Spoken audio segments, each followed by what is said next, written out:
MBC 2시의 취재 현장. 안녕하십니까, 임정환입니다. 5월 21일 월요일 2시의 취재 현장 시작합니다. 오늘의 주요 뉴스입니다. 50일 넘게 대치했던 여야가 드루킹 특검법과 추경 예산안을 통과시키면서 자유한국당 홍문종 염동열 의원에 대한 체포 동의안은 부결시켰습니다. 송인배 청와대 제1부속관이 지난 대선 전 드루킹 김모 씨를 4차례 만난 것으로 드러났으며 청와대는 조사 결과 문제가 없었다고 밝혔습니다. 검찰이 현대차 핵심 계열사인 글로비스에 대해 허위 세금 계산서 발행을 통한 비자금 조성 혐의 등으로 오늘 압수수색을 벌였습니다. 사진을 촬영하는 스튜디오가 성추행을 하고 여성 모델들의 노출 사진을 유포하는 등 성범죄의 사각지대라는 지적이 나오고 있습니다. 잠시 후 돌아오겠습니다. 50일 넘게 여야가 격렬히 대립했던 이른바 드루킹 특검법이 추경 예산안과 함께 국회 본회의를 통과했습니다. 자유한국당 홍문종 염동열 의원에 대한 체포 동의안은 표결에 붙였지만 부결됐습니다. 국회에 나가 있는 취재기자 연결해 알아보겠습니다. 오현석 기자. 네, 국회입니다. 한국당 홍문종 의원과 염동열 의원에 대한 체포 동의안 부결 소식부터 전해주시죠. 네, 홍문종 의원은 사학재단 비리 혐의로, 염동열 의원은 강원랜드 채용 청탁 의혹 등으로 각각 구속영장이 청구돼 오늘 오전 국회에서 체포동의안 표결이 무기명 투표로 진행됐습니다. 그런데 두 의원 모두 부결됐습니다. 특히 염동열 의원에 대한 체포동의안은 총투표 275명 가운데 반대가 172표나 나왔는데요. 산술적으로 따져볼 때 한국당뿐만 아니라 다른 야당은 물론이고 여당에서도 체포동의안에 반대표를 던진 의원이 적지 않은 것으로 분석됩니다. 앞서 여당인 더불어민주당은 당론을 권고적 가결로 정하고 투표에 임했기 때문에 결과를 두고 파장이 적지 않을 것으로 보입니다. 네, 그럴 것 같군요. 여야가 그동안 옥신각신했던 드루킹 특검법이 통과됐는데 특검 수사는 언제부터 시작되나요? 네, 특검법에 따르면 수사기간은 기본 60일에 30일을 연장해 최대 90일까지 가능하고 준비기일은 20일로 돼 있습니다. 국무회의 공포안의 결과 특별검사 임명에 걸리는 시간을 합치면 다음 달 하순쯤 수사가 시작될 전망입니다. 특검 임명 방식은 이미 알려진 대로 대한변협이 4명을 추천하면 야3당 교섭단체가 합의를 통해 그중 2명을 대통령에게 추천하게 됩니다. 그리고 그 2명 중 1명을 대통령이 임명하게 되는 겁니다. 네, 추경 예산안도 함께 통과됐죠. 네. 3조 8천억 원 규모인데 정부 원안과 별 차이가 없는 것 같은데요? 네, 그렇습니다. 추경 예산안은 정부 원안보다 218억 원을 삭감한 3조 8천억 원 규모로 통과됐습니다. 청년 일자리 예산과 구조조정 지역 관련 예산이 대부분인데요. 오늘 본회의에서는 중소기업에 취업한 34세 이하 청년의 소득세를 5년간 90% 감면하는 내용의 조세특례제한법 일부 개정안도 함께 통과됐습니다. 네, 이번엔 북한 풍계리 핵실험장 폐쇄 소식 알아보죠. 내일부터 폐쇄한다는데 남측 취재진 명단은 북측이 여전히 접수를 거부하고 있다면서요? 네, 그렇습니다. 국제기자단 방북 예정일이 내일인데요. 북한은 오늘도 우리 측 기자단 명단 접수를 거부하고 있다고 통일부가 밝혔습니다. 북측의 판문점 연락전화로 방북 기자단 명단을 통보하겠다고 했지만 북측이 접수하지 않겠다면서 거부한 건데요. 남측 기자단 일부는 일단 집결지인 중국 베이징으로 출발한 상태입니다. 그럼 우리 취재진이 불참한 상황에서 풍계리 핵실험장 폐쇄 행사가 그대로 진행되는 겁니까? 예, 가능성은 열려 있지만 일단 전문가들은 취소나 연기 가능성을 매우 낮게 보고 있습니다. 일단 북한이 풍계리 만탑산 서쪽 갱도 주변에 전망대 시설을 설치한 정황이 포착됐고요. 또 기자단이 탈 특별열차 운행을 위해서 강원도 원산과 함경북도 길줄을 잇는 철로 구간에서 열차 시험 운행을 했다는 소식도 들어와 있습니다. 네, 일단 상황을 지켜봐야겠네요. 지금까지 정치부 오현석 기자였습니다. 송인배 청와대 제1부속비서관이 지난 대선 전 드루킹 김모 씨를 4차례 만났으며 김경수 의원에게 소개시켜준 것으로 드러났습니다. 하지만 청와대 관계자는 문제가 없는 것으로 결론을 냈었다고 밝혔습니다. 임명현 기자가 보도합니다.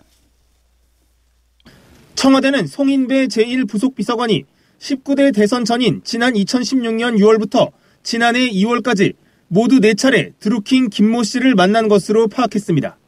또 김경수 전 의원에게 드루킹 김 씨를 소개한 것도 송 비서관인 것으로 확인했습니다. 20대 총선에서 낙선한 송인배 비서관이 자원봉사자로 자신을 도와준 경제적 공진화 모임 회원의 요청으로 김 전 의원의 사무실에서 함께 드루킹을 만났다는 겁니다. 처음 두 번의 만남에서 송 비서관은 여비 명목으로 소정의 사례비도 받은 것으로 조사됐습니다. 청와대 민정수석실은 송 비서관이 드루킹을 만난 적이 있다고 지난 4월 알려와 조사를 진행했다고 밝혔습니다. 청와대 관계자는 조사 결과 부적절한 청탁이나 거래 등은 없었다고 판단했고 사례비 역시 상식에서 벗어나지 않는 수준의 액수였다고 전했습니다. 하지만 송 비서관이 드루킹을 만난 사실이 언론을 통해 공개되자 청와대 관계자는 조국 민정수석이 직접 문 대통령에게 해당 내용을 보고하기로 했다고 말했습니다. 이 관계자는 그러나 이미 문제가 없다는 결론을 내린 만큼 송 비서관을 업무에서 배제하는 등의 조치는 없을 거라고 밝혔습니다. 송 비서관은 참여정부 청와대에서도 일했으며 지난 대선 기간 문재인 후보의 일정 총괄팀장을 맡은 바 있습니다. MBC 뉴스 임명현입니다.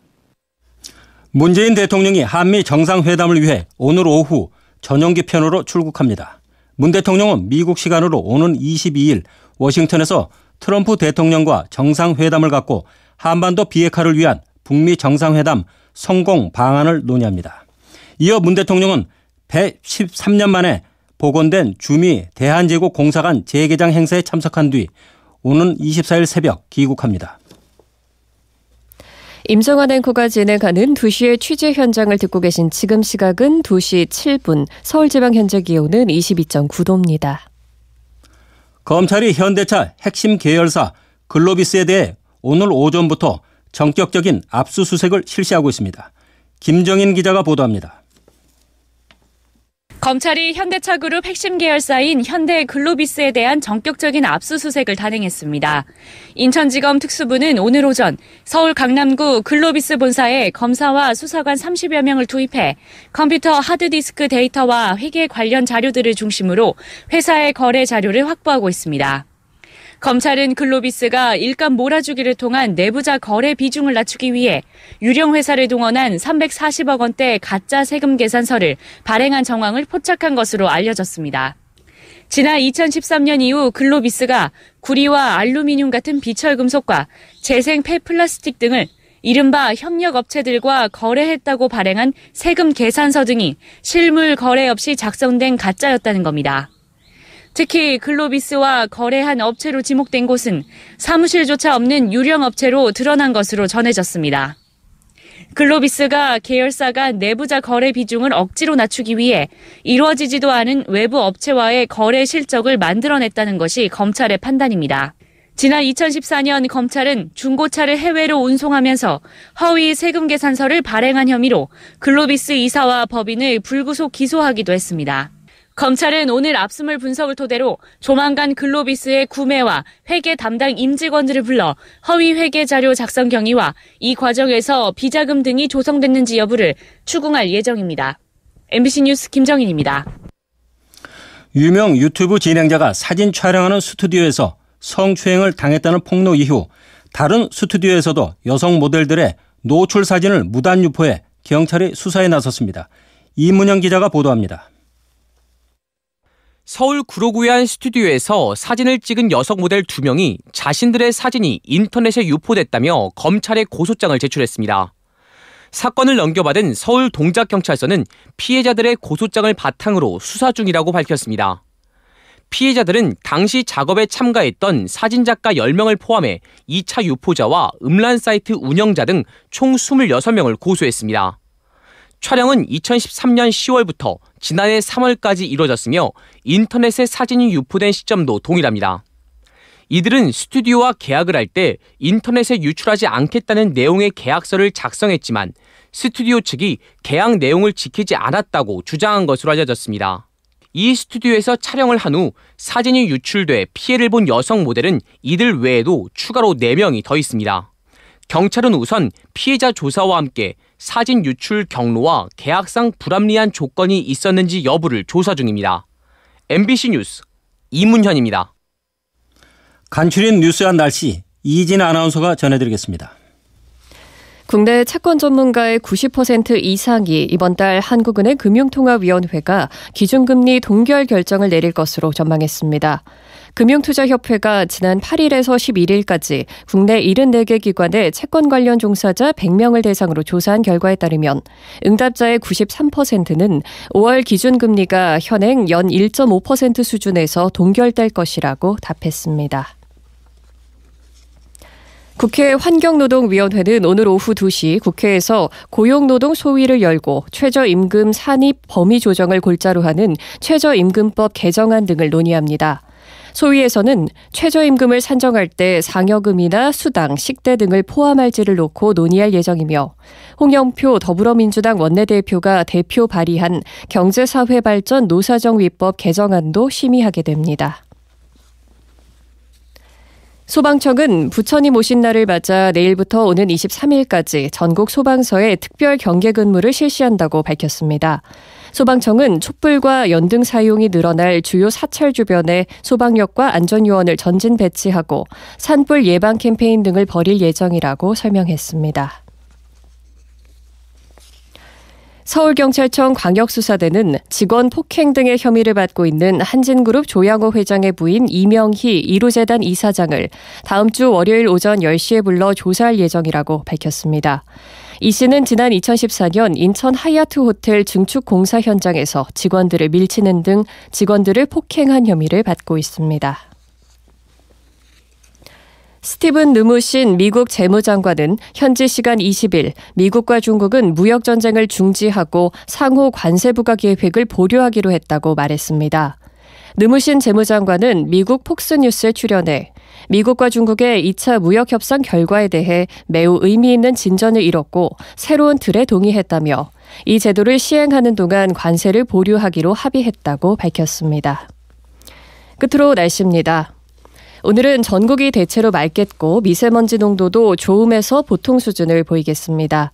낮 기온은 서울 24도, 광주가 25도까지 올라 서쪽 지방은 초여름 날씨를 보이겠습니다. 하지만 동풍의 영향을 받는 동해안 지방에선 강릉과 포항이 18도 안팎에 머무는 등 선선하겠습니다. 석가탄신일인 내일은 전국이 점차 흐려져 밤부터 비가 오겠습니다. 현재 남해 먼바다와 제주바다에는 풍랑주의보가 내려져 있습니다. 서울 지방의 현재 기온은 22.9도입니다. 이진입니다.